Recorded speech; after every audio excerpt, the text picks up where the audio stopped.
Belok, belok.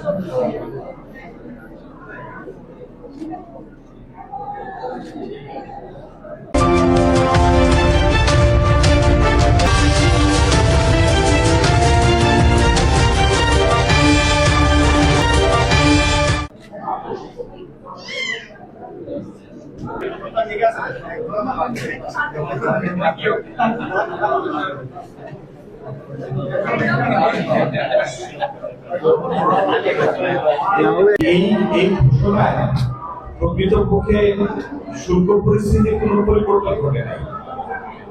এর আগে যেটা শুল্ক ধার্য করেছিল মার্কিন যুক্তরাষ্ট্র, সেটি তাদের আইন অনুসারে এটি 150 দিনের মাথায় উত্তীর্ণ হয়ে যায়।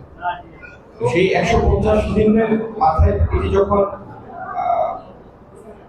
থাকবে না, এক্সপায়ার করবে, তখন নতুন ঘোষিত একই মাত্রার শুল্ক সেটির স্থান নিবে। তো এটা একটা অ্যাকচুয়ালি রিপ্লেসমেন্ট, নতুন করে আর কোনো শুল্ক তার মানে শুল্ক পরিস্থিতির কোনো পরিবর্তন হচ্ছে না। গতকাল যেটি ছিল, আজকের মার্কিন যুক্তরাষ্ট্রের শুক্রবার রাত 12টার পরেও সেই শুল্কই থাকবে, ভিন্ন নামে থাকবে।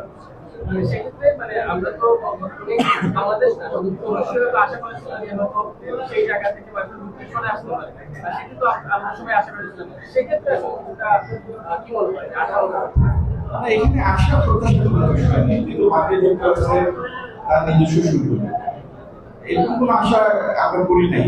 কারণ বাস্তব পরিস্থিতি অনুযায়ী এটি বোঝাই যাচ্ছিল যে আগে যে শুল্ক ছিল আইনি বাধ্যবাধকতার কারণে সেটির যেহেতু একটি নির্দিষ্ট মেয়াদ দ্বারা সীমাবদ্ধ, টাইম বাউন্ড, সেই টাইম বাউন্ড সেই আইনের অধীন সেই সময়টা পার হলে নতুন কিছু দিয়ে সেটা রিপ্লেস করা হবে, বোঝাই যাচ্ছে।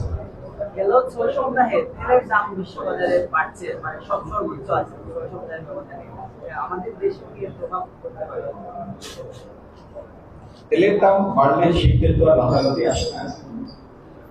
গত কয়েক সপ্তাহ যাবৎ দাম কমতে গিয়েছিল, আবার গত সপ্তাহ 1.5 সপ্তাহ যাবৎ সেটা আবার আগের ধারে ফেরত এসেছে।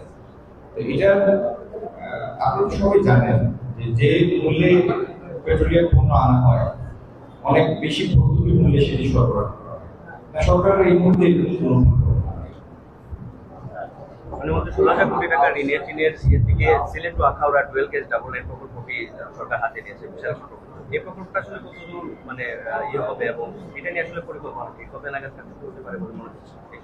এই প্রকল্পের বিষয়টি সরকার মন্ত্রিসভা কমিটি নীতিগতভাবে অনুমোদন, কিন্তু প্রকল্পের প্রকৃত মূল্যটা কত হবে সেটি দর কষাকষির পর্যায়ে আছে, এই পর্যায়ে আছে।